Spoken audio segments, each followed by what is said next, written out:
Karena normalnya di sapi perah ini dapat menghasilkan susu setiap siklusnya itu 10 bulan ya. Kemudian dia harus kering kandang dan kemudian dia bisa ketika sudah melahirkan dan dia bisa memproduksi susu kembali. Nah,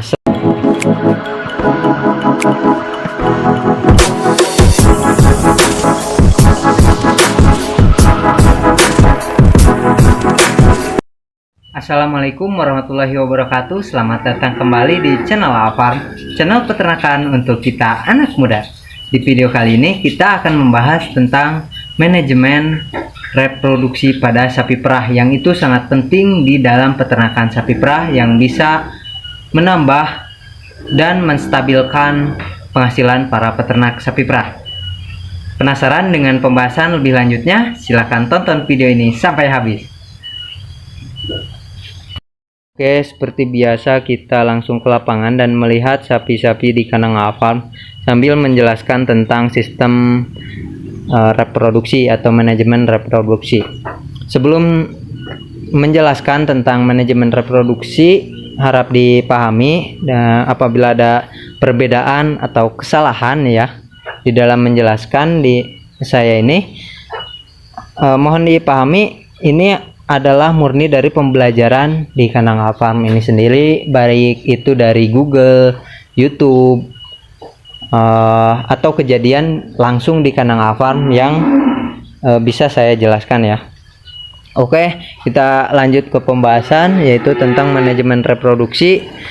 Kalau misalkan manajemen reproduksi sudah terjadi dengan normal dan bagus, itu dapat menghasilkan sebuah sapi perah yang menghasilkan susu yang kontinu ya, atau berlangsung ya.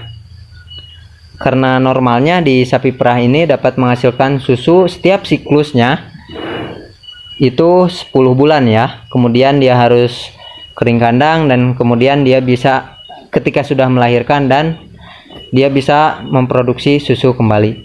Nah, selain dari menghasilkan produksi susu yang kontinu dan stabil, baik dari kualitas maupun dari kuantitasnya, biasanya dari setiap beranak itu sapi dari segi kuantitasnya di bawah 4 kali laktasi itu akan meningkat produksi susunya. Dan selain kita mendapatkan susu yang optimal setelah melakukan manajemen reproduksi yang baik, itu dapat menghasilkan anakan atau keturunan dari sapi kita, yang dimana dari keturunan sapi kita ini bisa mendapatkan modal kembali ya, atau penghasilan lebih dari anakannya, selain dari kita di peternakan sapi perah ini menghasilkan susu ya.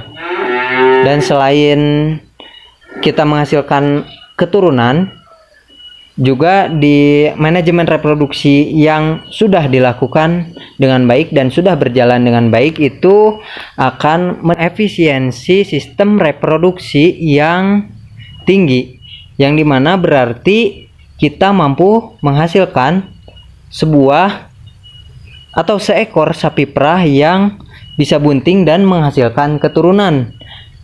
Itu kita bisa mempercepatnya atau mengefisiensinya.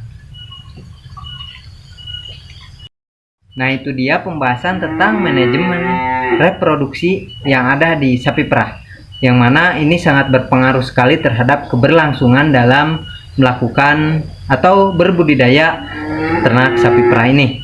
Harap dipahami dalam video ini. Mohon maaf apabila ada kesalahan, dan jangan lupa like, comment, dan subscribe-nya. Terima kasih telah menonton video ini sampai habis. Wassalamualaikum warahmatullahi wabarakatuh.